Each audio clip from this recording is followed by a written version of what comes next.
Well, this is a very sick engine, as you can hear. The story starts with a contaminated fuel incident. Let me tell you what happened. Hi, it's Bill here. We go back to the summer of 2016. I was driving through Europe on my way to Romania and the Danube Delta. I just crossed over the border into Hungary. I filled up the Defender with diesel. I went to a main service area on the freeway. I carried on driving towards Budapest, gone about, 50, 70, 80 kilometers. The engine started misfiring, spluttering, cutting out. So I pulled over at a nearby parking area. I had a quick look at things and very quickly established that I had dodgy fuel. I was able to struggle on a few more kilometers where I found another service station. I pulled in and the engine expired. The owners of this service station were very helpful. They phoned around. They found a guy who dealt with contaminated fuel. He came along in his beaten up old Nissan Patrol with all his kit, his empty fuel cans, fuel filters, pumps, you name it.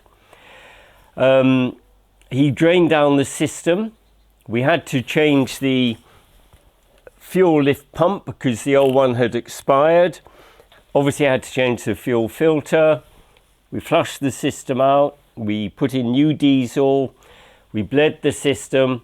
And after an awful lot of cranking, we finally got the engine to fire. And I was able to carry on with my journey, thankfully. However, it cost me quite a bit of money on the day and basically had wasted a day of my tour. If we have a look at the sample of contaminated fuel, which I've still got, you'll see that it appears to be around 20% water and with solid contaminants in there too. Pretty nasty stuff, in fact. And I guess what happened is that it went through the fuel sedimenter, which I have here. It would have filled this bowl, would have overflowed that, would have gone through the fuel lift pump, damaging that and ultimately destroying it, on through the main fuel filter and into the injection pump. The one thing I can be grateful about is that I drive such an old and mechanically robust vehicle. If it had been a modern vehicle with a common rail injection system, I would undoubtedly have destroyed both the injection pump and the 4 injectors. It would have been trip-ending, and it would have cost me an absolute fortune to get the problem resolved at the end of the day. Well, when I got home, I wrote to MOL to complain. I had pretty good evidence to support what I was saying. I obviously had proof of purchase of the fuel. I had full GPS records from the time I bought the fuel to the time I conked out.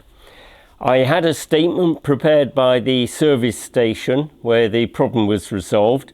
They incidentally were another MOL service station.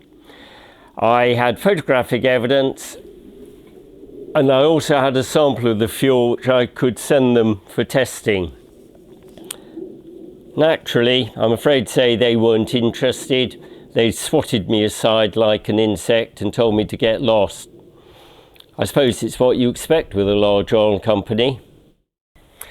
Now, after the Contam fuel incident, the vehicle did carry on running, and indeed I used it for a couple of years, but I can't say it was working at peak power or efficiency. And indeed, these engines do lose power and efficiency as time goes on.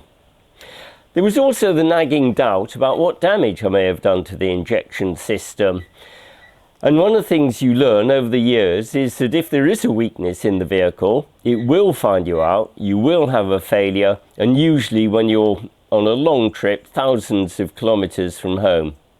So I decided to get to the bottom of this.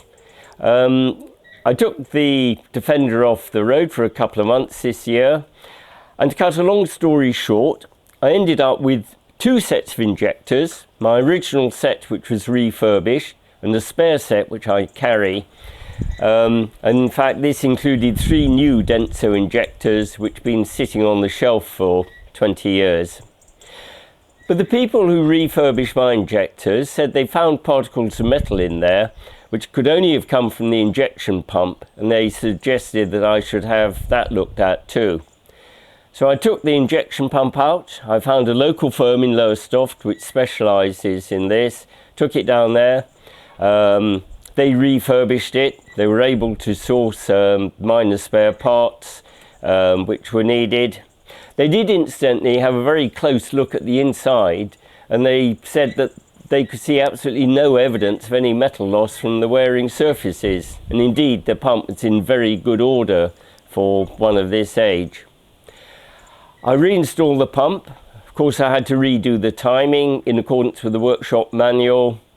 I started the engine up, but it would not run properly. There was this loud knocking noise, it was smoking badly, just wouldn't run properly. I concluded that I'd made a mess of the timing, so I checked it, I double checked it, I fiddled, I adjusted, you name it. I still could not get it to run properly. And so I finally admitted that I needed outside help. Now, there are very few places that will even look at a 4-track engine. The engines are old, they're unfamiliar, can't get spare parts, etc., etc. But the one place I know is a small firm called Atkinson Automotive. They're in the Midlands, near Uttoxeter. And the proprietor, Paul Atkinson, has been dealing with 4-tracks for absolute decades. So I arranged to take the Defender over there for him to have a look at. I couldn't, of course, drive it because it was off the road. So I had to hire a trailer and tow it with a poor old Discovery, which had a lot of work to do. It's a long journey too, well over 300 kilometres in each direction. When I got there, Paul looked at the engine. First thing he looked at, of course, was the timing. I'm pleased to say that he found the timing was spot on, the belt tension was right, and so forth. He eliminated 1 or 2 other possible causes, and then he turned his attention to the injectors, which of course is the very last place that I would have looked at. He eliminated them one by one, and what you do is you run the engine and you crack open the HP fuel line, which takes that injector out, and if there's no change to the engine, you know that it's not the one causing the problem. But he got to number 4, and when he cracked that one open, the knocking and the smoke disappeared.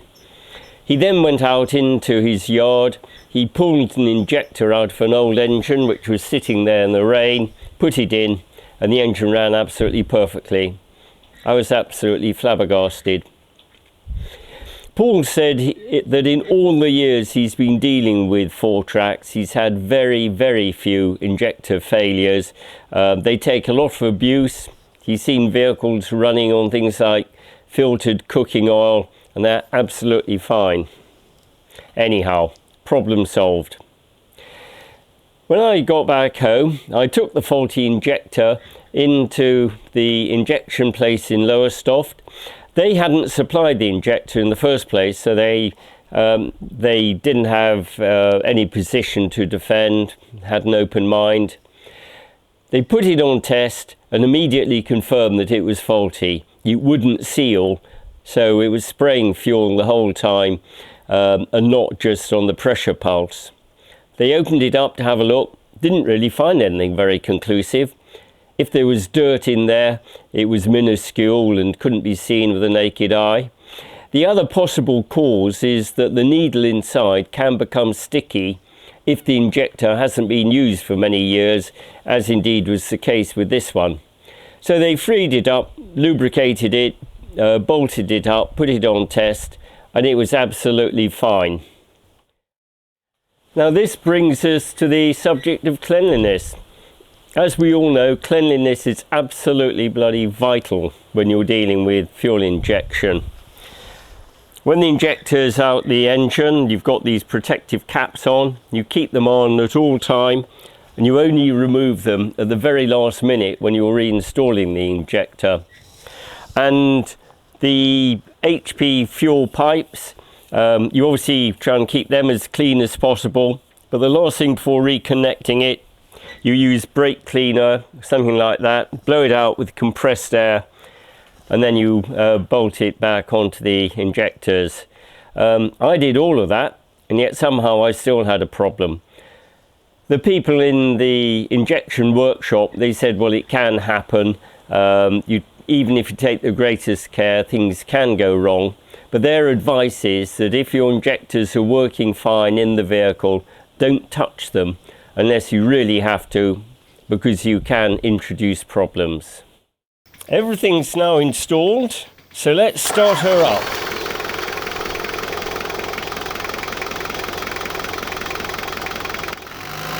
We rev her a bit, absolutely fine. And what a difference. This is how the engine ought to run. The effect of the frame rate of the video puts this into slow motion, so we can really see how much the engine is rocking on its mountings. No wonder things attached to the engine shake loose and fall off.